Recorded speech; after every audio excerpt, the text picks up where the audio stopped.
झारखंड में बीजेपी और झारखंड मुक्ति मोर्चा की सरकार बननी तय है। ये बातें हम नहीं कर रहे हैं, ये बातें झारखंड के एक बड़े नेता कर रहे हैं जो कांग्रेस पार्टी की तरफ से, कांग्रेस पार्टी के बड़े नेता है, पूर्व मंत्री रह चुके हैं। उनका यह दावा है कि झारखंड में बीजेपी और झारखंड मुक्ति मोर्चा दोनों मिलकर सरकार बनाएगी। आने वाले कुछ दिनों में इसकी रूपरेखा सामने आ जाएगी और लगभग इसकी रूपरेखा तैयार हो चुकी है। और ये दावा ये कर रहे हैं के एन त्रिपाठी, जो झारखंड सरकार में पूर्व मंत्री जब रह चुके हैं, कांग्रेस पार्टी के वरिष्ठ नेता है। उनका ये दावा है कि झारखंड मुक्ति मोर्चा और कांग्रेस मिलकर, झारखंड मुक्ति मोर्चा और बीजेपी मिलकर एक साथ सरकार बना रही है। आखिर उन्होंने ऐसा क्यों कहा? हालांकि इस बात की जो ये, अगर इसको आप अफवाह कहे या कयास कहे, जो भी इसको कहे, इस बात की शुरुआत होती है जब बिहार में विधानसभा का चुनाव होता है और उस विधानसभा चुनाव में झारखंड मुक्ति मोर्चा को कांग्रेस और आरजेडी एक भी सीट नहीं देती है और उस पर झारखंड मुक्ति मोर्चा की तरफ से कड़ा रुख अख्तियार किया जाता है। और झारखंड मुक्ति मोर्चा की ओर से कड़ा रुख अख्तियार करने के बाद ये कयास लगने लगते हैं कि अब कांग्रेस पार्टी और आरजेडी को छोड़कर झारखंड मुक्ति मोर्चा बीजेपी के नजदीक जा सकती है। हालांकि इस बात को लेकर अभी तक किसी तरह के प्रमाण नहीं मिले हैं कि इस तरह की कोई बात हुई है राजनीति में। हालांकि कुछ भी निश्चित नहीं कहा जा सकता है, लेकिन जो हेमंत सोरेन का रुख रहा है, जो हेमंत सोरेन की अभी तक की स्ट्रेटजी रही है, राजनीति रही है, वो बताती है कि हेमंत सोरेन बीजेपी के नजदीक जाने के बारे में अभी तक उन्होंने सोचा भी नहीं और जब जब मीडिया में इन बातों को सवाल उठाया उसको एक सिरे से खारिज कर दिया। लेकिन बात यहाँ करें के एन त्रिपाठी की हम करेंगे कि के एन त्रिपाठी ने ऐसा क्यों कहा, इसके कहने के पीछे क्या वजह रही, इसके पीछे क्या आधार रहा। तो के एन त्रिपाठी ने जो बातें मीडिया में कही हैं, जो बयान उन्होंने दिया है, उसमें उन्होंने कहा है कि जेएमएम और बीजेपी एक साथ मतलब मर्ज करिए, झारखंड मुक्ति मोर्चा बीजेपी में मर्ज करिए। ये तो एक तरीके से कहा जाए तो बेतुका बयान है जो उन्होंने कहा है, जिसकी राजनीतिक रूप से कोई, जिस बयान की राजनीतिक रूप से कोई, उसकी कोई जमीन नहीं है, उस बयान का कोई वजन नहीं है। उन्होंने कहा कि 15 से 20 दिनों के भीतर यह दिखाई देगा। केंद्रीय गृह मंत्री अमित शाह से हरी झंडी मिल चुकी है और उन्होंने कहा कि लगभग गठबंधन का लगभग स्वरूप तैयार हो चुका है। जब नगर निकाय के चुनाव खत्म होंगे झारखंड में, उसके बाद सरकार बदल जाएगी। उसके पीछे आखिर उन्होंने बयान इसलिए दिया क्योंकि एक बात जो के एन त्रिपाठी के बारे में कही जाती है कि के एन त्रिपाठी हर चुनाव लड़ना चाहते हैं। आपको याद होगा कि जब कांग्रेस के राष्ट्रीय अध्यक्ष का चुनाव हो रहा था तो मल्लिकार्जुन खड़गे और शशि थरूर के अलावा एक और शख्स ने नामांकन दाखिल किया था जिसका नाम था के एन त्रिपाठी। तो के एन त्रिपाठी ऐसा कोई चुनाव नहीं होता है जो के एन त्रिपाठी वो या उनके परिवार का कोई सदस्य नहीं लड़ना चाहता। अब देखिए, अब जब लोकसभा चुनाव हुआ उस दौरान भी के एन त्रिपाठी को चुनाव लड़ना था। के एन त्रिपाठी चतरा से कांग्रेस पार्टी के उम्मीदवार बन गए। फिर बात आई विधानसभा, वहां भी उनकी हार हुई। फिर बात हुई विधानसभा की, तो विधानसभा चुनाव में भी वो डाल्टनगंज से एक बार फिर से चुनाव मैदान में उतरे, वहां भी उनकी हार हो गई। अब बात नगर निकाय चुनाव की आई, मेयर पद को लेकर आई, डाल्टनगंज का मेयर कौन होगा। तो के एन त्रिपाठी ने अपनी बेटी नम्रता त्रिपाठी को उम्मीदवार बना दिया, जिसको कांग्रेस पार्टी ने समर्थन दे दिया। झारखंड मुक्ति मोर्चा ने वहां पर पूनम सिंह को अपना समर्थन दे दिया। बीजेपी की तरफ से अरुणा शंकर है। तो ये हर पार्टी अपने तरीके से अपने एक एक उम्मीदवार को समर्थन नगर निकाय चुनाव में दे रही है। और ये कोई पहली बार नहीं है कि डाल्टनगंज में ही कांग्रेस और झारखंड मुक्ति मोर्चा के उम्मीदवार एक जगह है, धनबाद में ही है, कई ऐसे जगह है, रांची में भी है और कई ऐसे जगह है जहां पर नगर निकाय चुनाव में कांग्रेस और झारखंड मुक्ति मोर्चा एक साथ है, वो लड़ रही है। दूसरी तरफ बीजेपी के खिलाफ बीजेपी के बागी उम्मीदवार लड़ रहे हैं या उनके परिवार का कोई सदस्य लड़ रहा है।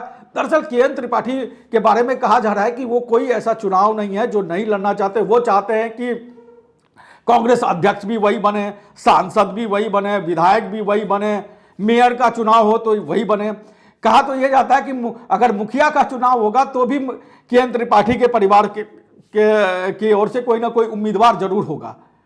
मतलब राजनीति इस हद तक उनके ऊपर चढ़ चुका है कि वो चाहते हैं, भले उनको चुनाव में हार मिले, लेकिन वो चाहते हैं कि कोई भी ऐसा चुनाव ना हो जिसमें वो या उनके परिवार का कोई सदस्य चुनाव मैदान में ना उतरे। इसलिए ये पूरी जो बौखलाहट है एक तरीके से हम कहेंगे या बेतुका बयान है वो के.एन. त्रिपाठी इसलिए देते हुए नजर आए क्योंकि उनको लगता है कि इस तरह के बयान से डाल्टनगंज में फायदा हो सकता है, लेकिन इस तरह के बयान से गठबंधन पे फर्क पड़ सकता है, पार्टी पे असर पड़ सकता है, इसका इल्म शायद के.एन. त्रिपाठी को नहीं है। तो ये कैसा पार्टी का अनुशासन है कि पार्टी के इतने बड़े नेता इस तरह का बयान दे रहे हैं और इस तरीके का बयान से कहीं ना कहीं गठबंधन कमजोर होती है।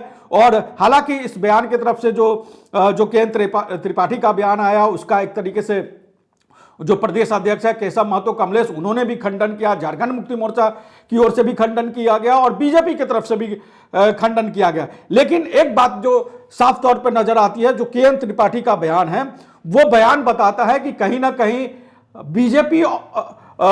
बीजेपी के बहाने कांग्रेस पार्टी झारखंड मुक्ति मोर्चा पर एक तरीके से दबाव देना चाहती है या कांग्रेस पार्टी के अंदर झारखंड मुक्ति मोर्चा को लेकर थोड़ी सी असहज स्थिति है, क्योंकि हमने देखा है कि इस चुनाव में कई ऐसे क्षेत्र हैं जो कि झारखंड मुक्ति मोर्चा जहां पर सतही तौर पर मजबूत नहीं था वहां पर झारखंड मुक्ति मोर्चा ने अपनी मजबूती दिखाने का प्रयास किया है। चाहे वो पलामू का इलाका है जहां पर उसने अपने समर्थन उम्मीदवार दिए हैं, और चाहे वो धनबाद का इलाका हो, चाहे वो कोडरमा का इलाका हो, जो क्षेत्र कभी झारखंड मुक्ति मोर्चा का पॉकेट नहीं माना जाता था, उन जगहों पर झारखंड मुक्ति मोर्चा ने अपने समर्थित उम्मीदवार दिए हैं या वहां अपने आप को 2029 विधानसभा चुनाव के मद्देनजर वहां अपने आप को मजबूत करती हुई दिखाई दे रही है और अपने क्षेत्रीय नेताओं को उभारने की कोशिश कर रही है। और वो किसी भी पॉलिटिकल पार्टी हो, चाहे झारखंड मुक्ति मोर्चा हो, कांग्रेस हो, बीजेपी हो, आरजेडी हो, कोई भी है, वो